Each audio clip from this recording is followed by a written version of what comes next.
there's always going to be a better way to do things.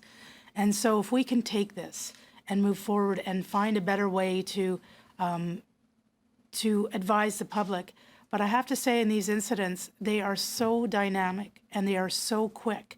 And it was just over 12 hours that all of this took place.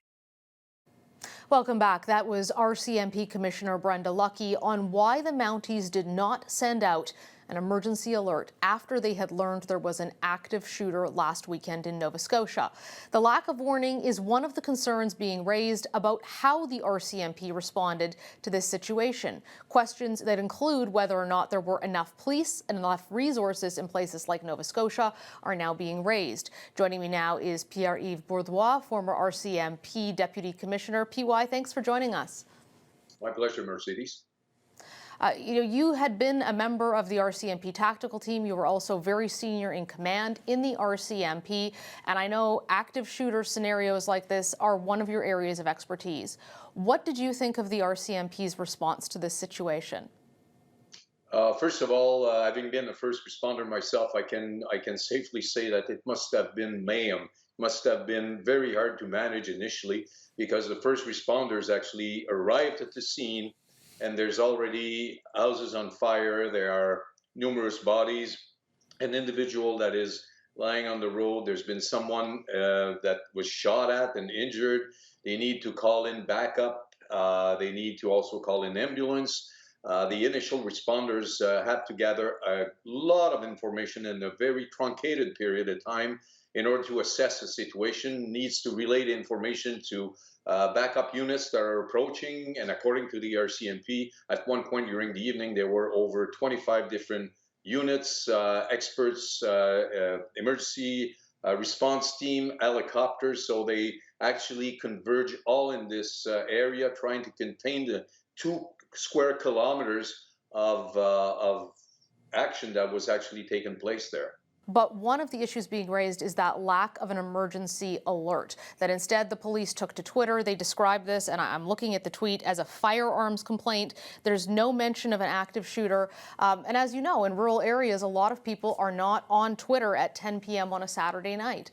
What do you think of the fact that they did not use the emergency alert system to send out an alert to people and warn them?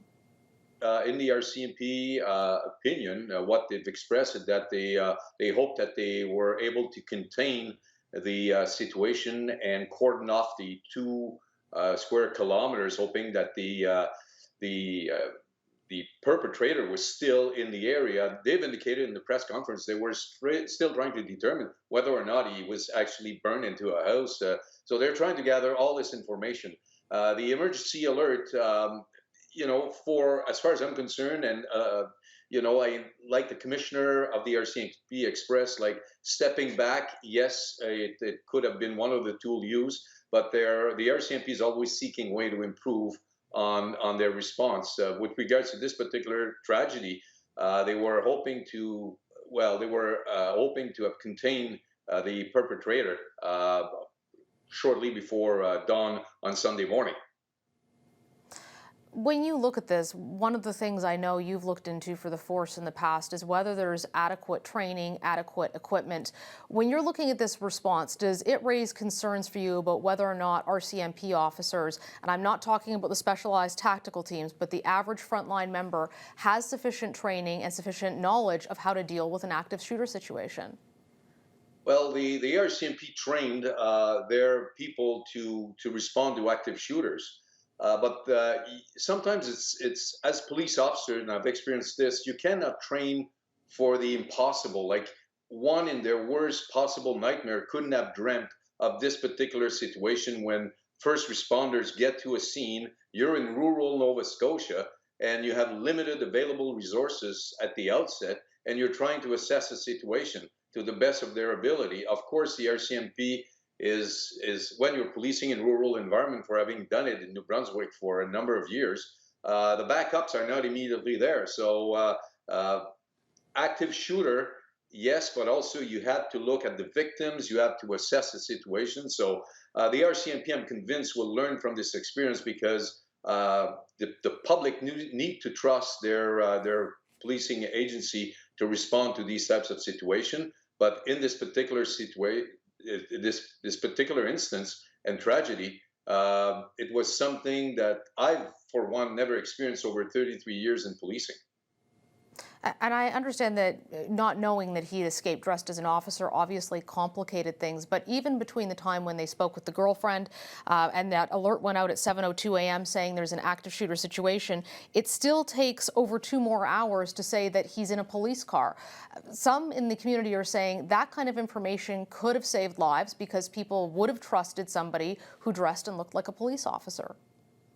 And I agree that ostensibly you look at this and you think, of course, if you look at your prime suspect being dressed as an RCMP officer driving an RCMP vehicle, it stands to reason that the alert should have gone out. But again, it's a judgment call for the commander, and maybe a better alignment with the commander and the provincial authorities with regards to the emergency alert. But that will become one of the issues that I'm convinced, will be discussed between the provincial authorities and the RCMP about protocol of engagements, because the RCMP has indicated that they were looking at going up the chain of command to get the proper approval from the ops commander and in full consultation.